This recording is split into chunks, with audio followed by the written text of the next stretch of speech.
सभी को मेरा नमस्कार। एक बार पुनः मैं खुशबू बंसल, सहायक आचार्य ABST, राजकीय महाविद्यालय सुमेरपुर के YouTube चैनल पर आप सभी का स्वागत करती हूँ।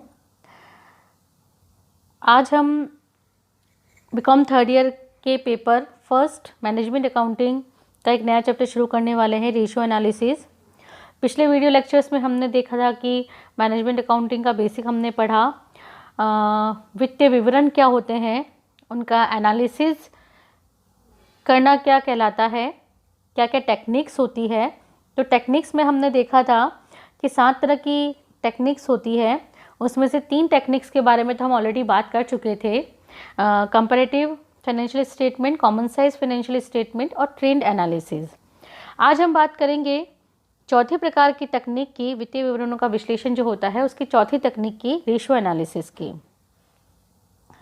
तो जो प्रबंध लेखांकन में मैंने आपको पहले बताया है कि फाइनेंशियल अकाउंटिंग में जो हम फाइनेंशियल स्टेटमेंट बनाते हैं, trading, balance sheet, profit and loss account, ये प्रबंध लेखांकन की आधारशिला होती है। एक तरीके से उसके लिए रॉ मटेरियल का काम करते हैं। लेकिन जो उसमें तथ्य होते हैं उन वित्तीय विवरणों में, वो एब्सोल्यूट वैल्यू होने के कारण हम उनसे किसी निष्कर्ष पे नहीं पहुंच सकते, उनके आधार पे कोई सारगर्भित निर्णय नहीं ले सकते। कोई भी निर्णय लेने के लिए ज़रूरी है कि इन तथ्यों को एक दूसरे के संबंध के रूप में, सापेक्ष रूप में दिखाया जाए।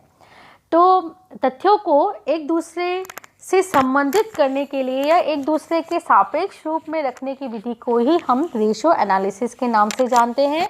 और इसे सबसे पहले अलेक्जेंडर वाला ने सन 1919 में उपयोग किया था, और इसका उपयोग पहली बार बैंकों की फाइनेंशियल कंडीशन का अध्ययन करने के लिए किया गया था। उसके बाद में तो ये सभी जगह, हर एक क्षेत्र में इसका उपयोग होने लगा, चाहे गृहिणी हो, वैज्ञानिक हो, कलाकार हो, प्रबंधक हो या और कोई व्यक्ति हो।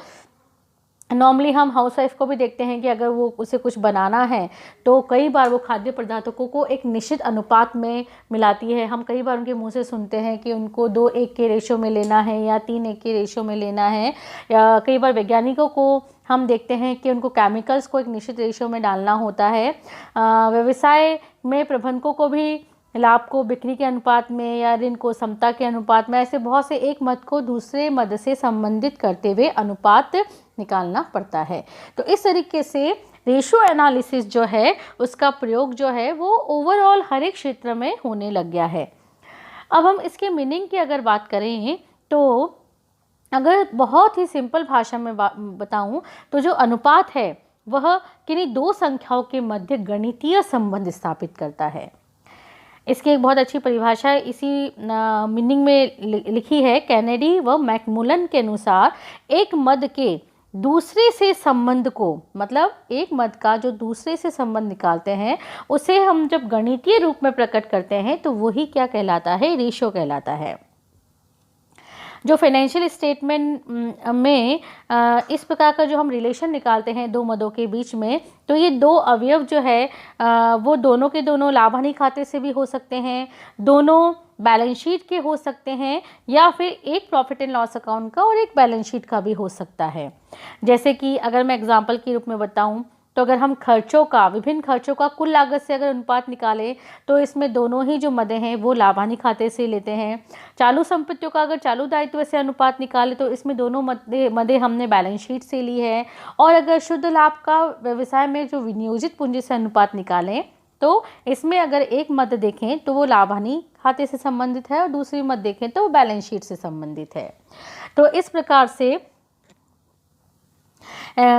लेखांकन जो है, लेखांकन अनुपात जो है शब्द का प्रयोग चिट्ठे, लाभ हानि खाते, बजटीय नियंत्रण पद्धति या लेखांकन संगठन के किसी भाग में दिखाई गई संख्याओं के मध्य महत्वपूर्ण संबंध को प्रकट करने के लिए किया जाता है। जो भी बैलेंस शीट, ट्रेडिंग और प्रॉफिट एंड लॉस अकाउंट है, उनमें से, तीनों में से किन्हीं भी 2 मदों के बीच में अगर हमें संबंध प्रकट करना है, मैथमेटिकल फॉर्म में प्रकट करना है, तो उसके लिए हम उनके बीच में रेशियो निकालते हैं। अब इन रेशियो को कई नामों से जानते हैं। इन्हें हम वित्तीय अनुपात के नाम से भी जानते हैं, इन्हें हम वित्तीय सर्वसंरचना का मापक के नाम से भी जानते हैं, सर्वसंरचना अनुपात भी कहते हैं, और कई लोग इन्हें अकाउंटिंग रेशियोज, लेखा विधि अनुपात भी कहते हैं, क्योंकि जिन मदों के बीच में रेशियो निकाले जाते हैं वो कहीं ना कहीं वित्तीय खातों पर आधारित होते हैं। इसके बाद में मैं बताऊंगी यहाँ पर एक बहुत ही इम्पॉर्टेंट बात कि उन रेशियोज़ को हम किन किन रूप में एक्सप्रेस कर सकते हैं, अभिव्यक्त कर सकते हैं।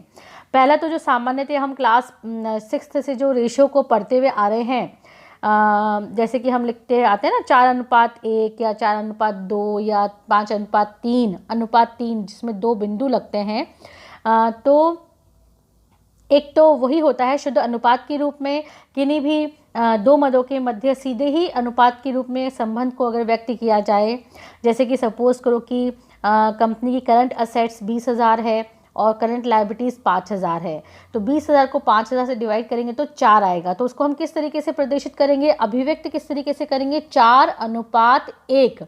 तो एक तो इस तरीके से हम अनुपात की अभिव्यक्ति कर सकते हैं। दूसरा, हम दर के रूप में या इतने गुने के रूप में, हम कहते हैं ना कि वो चीज़, कोई भी चीज़ है जो फलाना की उम्र है, उसके पिता की उम्र उसके पुत्र की उम्र की 4 गुना है, 4 गुना, 3 गुना, 2 गुना, 1 गुना, तो इतने गुने के रूप में भी हम उसको, अनुपात को एक्सप्रेस कर सकते हैं। फॉर एग्ज़ाम्पल, जैसे कि अगर हम इन जो टर्नओवर रेशियोज़ निकालते हैं, किसी की जो बिक्री है वो 40 लाख है और टर्नओवर स्टॉक जो है वो 5 लाख का है, टर्नओवर 40 लाख का है, स्टॉक 5 लाख का है, तो हम इसको डिवाइड करेंगे तो हम इस रेशियो को किस तरीके से लिखेंगे, 8 गुना। तो इस तरीके से 8 टाइम्स, 2 टाइम्स, 4 टाइम्स, 3 टाइम्स, तो वो हम एक तरीके से एज अ रेट हम उसको मेंशन करते हैं। तीसरा, हम उसको प्रतिशत के रूप में भी बता सकते हैं। जैसे कि सपोज करो कि प्रॉफिट है 40,000, सेल्स है 2 लाख, तो 40,000 के 2 लाख के ऊपर प्रतिशत निकाला इंटू 100 करके, तो वो एक तरीके से प्रतिशत के रूप में भी निकल सकता है।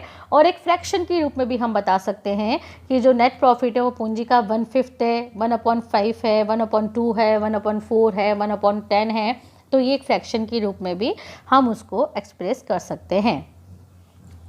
इसके बाद में जो आता है कि रेशियो एनालिसिस के ऑब्जेक्टिव्स क्या है या यूटिलिटी क्या है।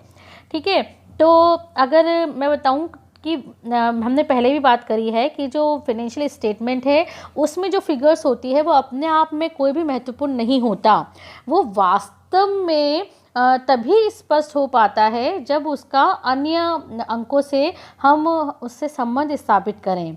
ठीक है, अनुपातों की गणना करके हम एक तरीके से इसी उद्देश्य की पूर्ति करते हैं।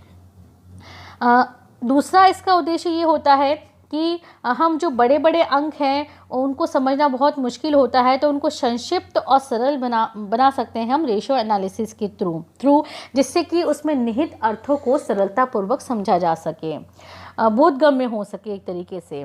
तो इस तरीके से हमने कुछ शॉर्टलिस्ट किए हैं कि उसके क्या क्या उपयोग हो सकते हैं रेशियो एनालिसिस के। उसमें जो पहला जो है उपयोग वह है प्रवृत्ति स्पष्ट करना। वित्तीय अनुपातों का प्रयोग भूतकालीन लेखा विवरणों से लागत, विक्रय लाभ और भी जो संपत्तियां हैं या दायित्व हैं उनकी प्रवृत्ति पर प्रकाश डालने के लिए किया जाता है, और उस प्रवृत्ति के आधार पर हम भविष्य का भी पूर्वानुमान बहुत आसानी से कर सकते हैं। इसके आधार पर भविष्यवाणी भी की जा सकती है। दूसरा जो इसका उपयोग होता है वो परिवर्तन स्पष्ट करना, मतलब रेशियो एनालिसिस के थ्रू हम क्या कर सकते हैं, विभिन्न अवधियों की गतिविधियों का अध्ययन करते हुए हम उनमें जो गतिविधियों में परिवर्तन हो रहा है उनका भी अध्ययन यहाँ पर कर सकते हैं। तो इस प्रकार से प्रभावी कम्युनिकेशन में सहायक होता है जो रेशियो एनालिसिस है, और परिवर्तन किस दशा में हो रहा है, किस मात्रा में हो रहा है, तो ये भी पता कर सकते हैं रेशियो एनालिसिस से, जो कि बहुत हेल्पफुल रहता है प्रबंधकों को कोई भी निर्णय लेने में। तीसरा जो इसका उपयोग है वो है सेटिंग स्टैंडर्ड्स, मानक निर्धारण। रेशियो एनालिसिस के थ्रू क्या कर सकते हैं कि जो भी गतिविधियां हो रही है व्यापार के अंदर उसकी कार्यकुशलता को ध्यान में रखते हुए भविष्य के लिए स्टैंडर्ड निर्धारित कर सकते हैं। ठीक है, और जो वास्तविक गतिविधियां हैं वो उन स्टैंडर्ड के अनुरूप हुई है या नहीं है, या जो वास्तविक गतिविधियां हैं उनको उन स्टैंडर्ड की दिशा में या उन मानकों के अनुरूप बनाने की चेष्टा करने से क्या होता है कि जो संस्था की गतिविधियां हैं वो और भी बहुत अच्छे तरीके से होती है, उनमें सामंजस्य बना रहता है। जो नेक्स्ट इसका उपयोग है वो है प्रभावी नियंत्रण। रेशियो एनालिसिस जो है उससे हम क्या कर सकते हैं, जो भी संस्था की जो भी लागतें हैं, कॉस्ट है, प्रॉफिट है, उस पर हम बहुत बड़ी प्रकार से नियंत्रण कर सकते हैं, कंट्रोल कर सकते हैं।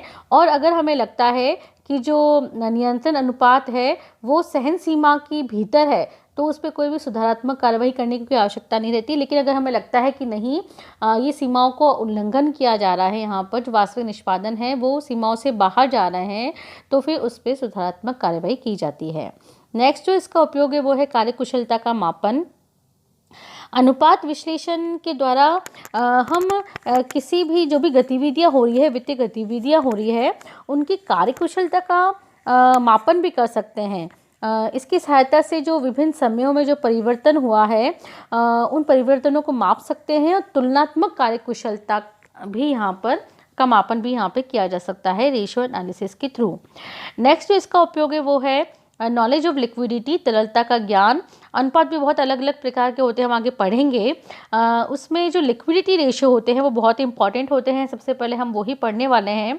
तो उसकी सहायता से हम फर्म या जो भी फर्में हैं उनकी लिक्विडिटी की जानकारी हमें बहुत आसानी से यहाँ पर मिल जाती है। नेक्स्ट जो इसका उपयोग है वो है दीर्घकालीन शोधन क्षमता का भी ज्ञान होता है रेशियो एनालिसिस से, कि किसी भी संस्था की, किसी भी व्यवसाय की जो लॉन्ग टर्म सॉल्वेंसी है वो कैसी है।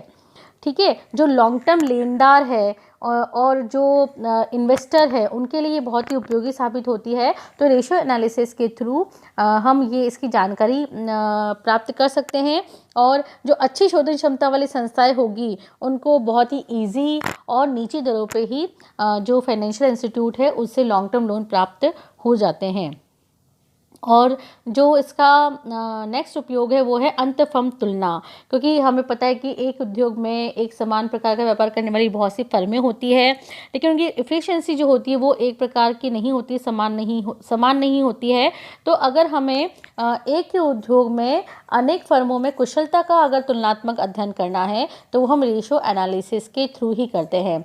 हम उद्योग का एक एवरेज हम निर्धारित कर लेते हैं, अगर फर्म उस एवरेज के नीचे जाती है तो हम उसके कारणों का पता लगाते हैं, उन्हें सुधारात्मक कार्यवाही करने के प्रयास किए जाते हैं, और अगर उस एवरेज के ऊपर होती है तो इसका मतलब ये है कि उस फर्म की जो फाइनेंशियल कंडीशन है वो सुदृढ़ है। तो इस प्रकार से हमने देखा कि रेशियो एनालिसिस का उपयोग कहाँ कहाँ किया जाता है। अब जैसे कि हमें पता है कि हर एक सिक्के के दो पहलू होते हैं, पॉजिटिव और नेगेटिव, वैसे ही हर एक चीज़ की दोनों बातें होती है, उसकी कुछ महत्ता भी होती है तो उसकी कुछ सीमाएं भी होती है। तो उन्हीं सीमाओं की बात यहाँ पे करेंगे कि जो रेशियो एनालिसिस है, वैसे तो फाइनेंशियल जो स्टेटमेंट का एनालिसिस करने में बहुत ही लोकप्रिय, बहुत ही महत्वपूर्ण एनालिसिस मेथड हम यहाँ पे कह सकते हैं, लेकिन इसकी कुछ लिमिटेशंस है कि कोई भी रेशियो जो है वो, कोई भी एक पर्टिकुलर रेशियो जो है वो पूरे फर्म की या पूरी संस्था के संपूर्ण चित्र को प्रदर्शित नहीं करता है, लेकिन ये केवल संकेत मात्र देते हैं, सिर्फ एक इंडिकेटर देते हैं जो संचयी रूप में किसी संगठन की वित्तीय स्थिति या तथा परिचालनों को मूल्यांकन में बहुत सहायक होता है।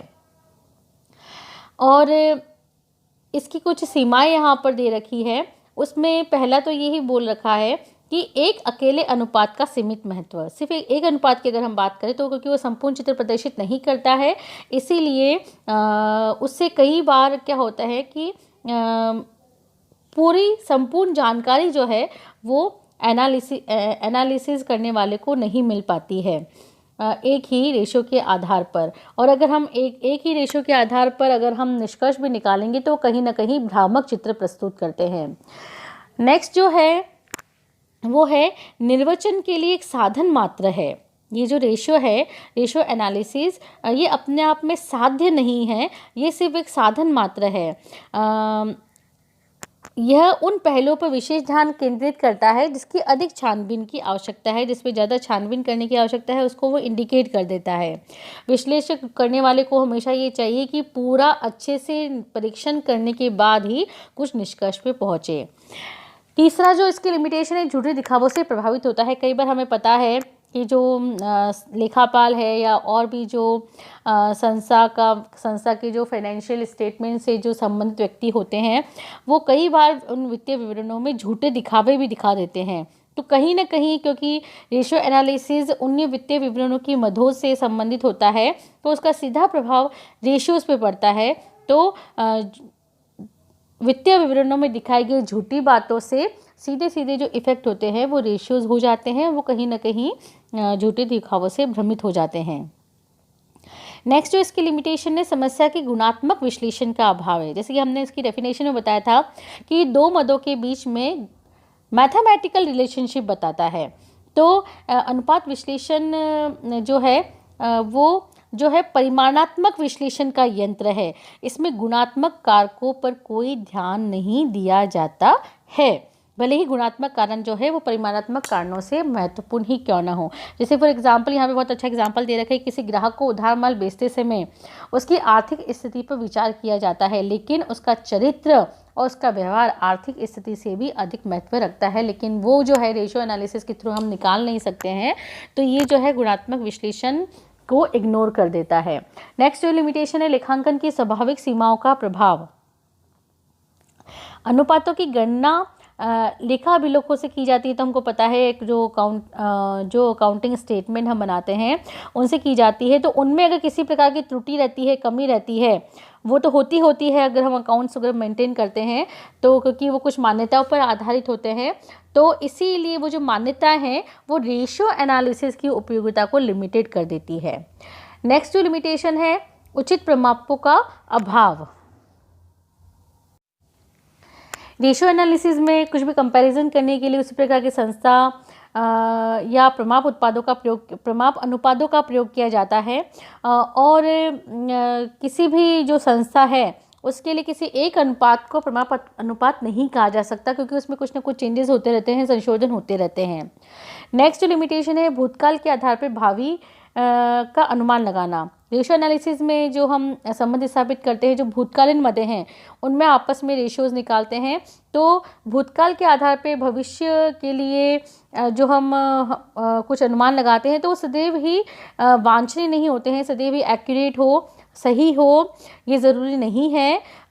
भूतकालीन प्रवृत्ति से भिन्न हो सकते हैं। जो भविष्य में होने वाली या वर्तमान में होने वाली घटना है वो अलग भी हो सकती है। नेक्स्ट जो लिमिटेशन है कि विश्लेषक की व्यक्तिगत योग्यता पक्षपात का प्रभाव पड़ता है। मतलब रेशियो एनालिसिस में अगर कोई विश्लेषक चाहे तो वो बायस्ड कर सकता है उसको रेशियो एनालिसिस को, इसीलिए इसका प्रयोग जो है बड़ी सावधानी और सतर्कता से करना चाहिए। केवल कुछ सूचनाएं ही मिलती है।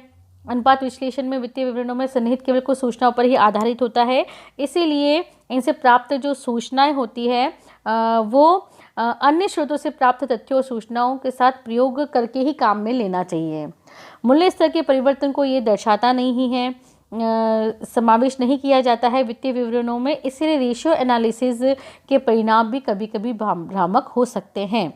और एक बहुत ही अच्छी बात कि इसमें केवल सापेक्षिक स्थिति का ही प्रदर्शन होता है, जो वास्तविक आंकड़े हैं उनको यहाँ पर इग्नोर कर दिया जाता है, जबकि वास्तविक आंकड़ों का कोई भी स्थापन नहीं हो सकता है।